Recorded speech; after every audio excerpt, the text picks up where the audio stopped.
महाराष्ट्र विधानसभा चुनाव का औपचारिक ऐलान तो अब तक नहीं हुआ है, लेकिन सियासी सरगर्मियां तेज हैं और इंतजार है कि कब तारीख आएगी। मुंबई की सियासत में गैर मराठियों की राजनीति में उत्तर भारतीय मुसलमानों का दबदबा है, ये राजनीतिक विश्लेषक बहुत मजबूती से कहते हैं।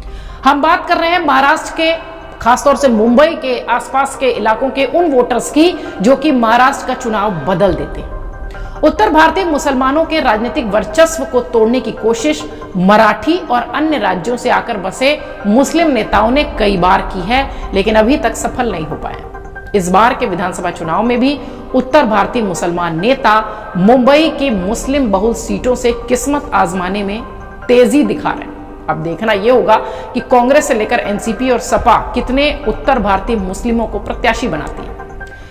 महाराष्ट्र में कुल 12% मुस्लिम वोटर हैं, जो चुनावी मैदान में सियासी खेल बनाने और बिगाड़ने दोनों का काम करते हैं। महाराष्ट्र में उत्तरी कोंकण, मराठवाड़ा, पश्चिमी विदर्भ और मुंबई के इलाके में तकरीबन 40 से 45 विधानसभा सीटें ऐसी आती हैं जिनमें ये मुस्लिम वोटर्स बहुत भूमिका निभाते हैं।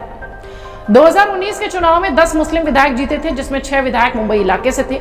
इससे ही मुंबई से मुस्लिम सियासत को समझा जा सकता है और 2024 में भी इन्हीं 6 सीटों पर उत्तर भारतीयों के मुस्लिम चुनावी मैदान में उतरने की कोशिश है। 24 विधानसभा चुनाव को लेकर राजनीतिक दलों में सीटों और उम्मीदवारों को लेकर लगातार मंथन और बैठकें जारी है। ऐसे में सभी की निगाहें मुंबई की उन 36 सीटों में टिकी हैं कि कितनी सीटों पर मुस्लिम चेहरों को चुनावी मैदान में सियासी दल उतारेंगे। सूबे की सत्ता पर काबिज बीजेपी और सीएम एकनाथ शिंदे की शिवसेना से मुंबई में किसी सीट पर मुस्लिम को टिकट मिलने की संभावना कम नजर आती है, लेकिन हाँ, अजीत पवार की एनसीपी से 2-3 सीटें ऐसी हैं जहां मुस्लिम उम्मीदवार को उतारने का दांव खेला जाएगा। अजीत पवार की पार्टी से जिन 3 मुस्लिमों के मुंबई से चुनाव लड़ने की चर्चा है, वो तीनों ही उत्तर भारतीय मुस्लिम चेहरे हैं। पूर्व मंत्री बाबा सिद्दीकी का बेटा जिशान बांद्रा पश्चिम से और अजीत पवार की एनसीपी से उम्मीदवार ये हो सकते हैं, ऐसी चर्चा है। इसके अलावा अणुशक्ति नगर सीट से विधायक नवाब मलिक को इस बार चुनाव में मानखुर्द शिवाजी नगर सीट चुनाव में दी जा सकती है। अणुशक्ति नगर सीट से नवाब मलिक अपनी बेटी सना मलिक को भी चुनाव लड़ाने की तैयारी में, ऐसी चर्चा है। जिशान बिहार से है, नवाब मलिक उत्तर प्रदेश से मुंबई में आकर बसे हैं, यही उनका दबदबा दिखा। वहीं कांग्रेस और शरद पवार की एनसीपी को लेकर समाजवादी पार्टी तक उत्तर भारत के मुस्लिमों को टिकट देने का दाव चला जा सकता है, ऐसी चर्चा है। कांग्रेस मुंबई से जीते तीनों ही मुस्लिम विधायकों को फिर से प्रत्याशी बना सकती है, यह भी चर्चा है।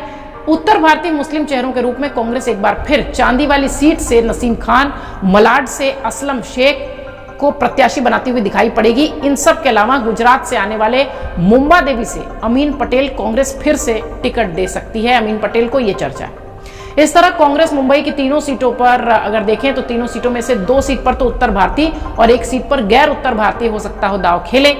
सपा की पूरी सियासत उत्तर भारतीय मुसलमानों पर ही टिकी है। मानखुर्द शिवाजी नगर विधानसभा सीट से मौजूदा विधायक अबू आसिम आजमी खुद चुनाव लड़ेंगे। अणुशक्ति नगर सीट से फिल्म अभिनेत्री स्वरा भास्कर के पति फहाद अहमद को प्रत्याशी बनाया जा सकता है। इन सब के अलावा सपा मुंबई से बाहर भिवंडी और मालेगांव की सीट पर भी उत्तर भारतीय मुसलमानों को उम्मीदवार बनाने की मूड में है। अजदुद्दीन ओवैसी की एआईएमआईएम भी मुंबई की सीटों पर मुस्लिम दाव खेलने के मूड में नजर आती है। नवाब मलिक पहली बार सपा से विधायक चुने गए थे और अबू आजमी के खास हुआ करते थे, लेकिन आगे चलकर आजमी और मलिक दोनों के रास्ते अलग अलग हो गए, थोड़ी दुश्मनी दिखाई देने लगी। अब लगता है कि सीटों के लिहाज से भी ये दोनों आमने सामने आ सकते हैं। मानखुर्द शिवाजी नगर से नवाब मलिक और आजमी यानी अबू आजमी आमने सामने दिखाई दे सकते हैं। अणुशक्ति सीट पर उनकी बेटी का मुकाबला यूपी से ही आने वाले फहाद अहमद के बीच हो सकता है। ये चारों ही नेता उत्तर प्रदेश से हैं।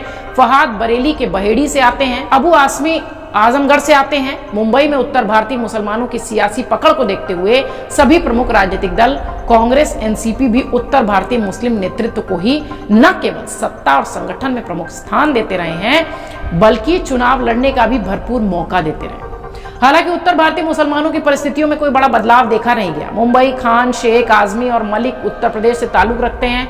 बाबा सिद्दीकी को मुस्लिम उत्तर भारतीय नेता स्वीकार नहीं करते, लेकिन वो बिहार से हैं। अमीन पटेल गुजराती मुसलमान हैं। जाने वाले वकील माजिद मेमन को एनसीपी ने राज्यसभा भेजा है। मुनाफ हकीम को अल्पसंख्यक आयोग की लाल बत्ती दी है। मुनाफ हकीम एनसीपी का मराठी मुस्लिम चेहरा है, जबकि माजिद मेमन को गुजराती मुस्लिम कहा जाता है। उत्तर भारतीय मुस्लिमों के दबदबे के सामने मराठी मुस्लिमों की एक नहीं चलती, ये भी चर्चा है। उत्तर भारतीय मुस्लिम लॉबी को सियासी तौर पर कमजोर करने के लिए अमीन पटेल, यूसुफ अब्राहनी, हुसैन दलवाई, तमाम लोग जो है सियासी गठजोड़ करते रहे हैं, लेकिन अब तक सफल नहीं हो पाए। मुंबई में रहने वाले मुसलमानों की कुल आबादी का करीब 70% उत्तर भारतीय है, बाकी 30% में मराठी, दक्षिण भारतीय, गुजराती और दूसरे अन्य राज्यों के मुसलमान शामिल हैं। कांग्रेस ने मुंबई में 5 सीट पर मुस्लिम कैंडिडेट उतारा है हमेशा से, जिनमें से कि 4 उत्तर भारतीय चेहरे रहे हैं। बाबा सिद्दीकी एक समय में कांग्रेस के दिग्गज नेता हुआ करते थे, लेकिन अब अजीत पवार की पार्टी में शामिल हो चुके हैं। फैजाबाद जिले से आने वाले नसीम खान, सुहैया अशरफ और सैयद अहमद कांग्रेस के उत्तर भारतीय चेहरा हुआ करते थे, लेकिन अब असलम शेख और नसीम अहमद ही बचे। अब देखना दिलचस्प होगा कि 2024 के चुनाव में उत्तर भारतीय मुस्लिम क्या अपना सियासी वर्चस्व बनाए रख पाते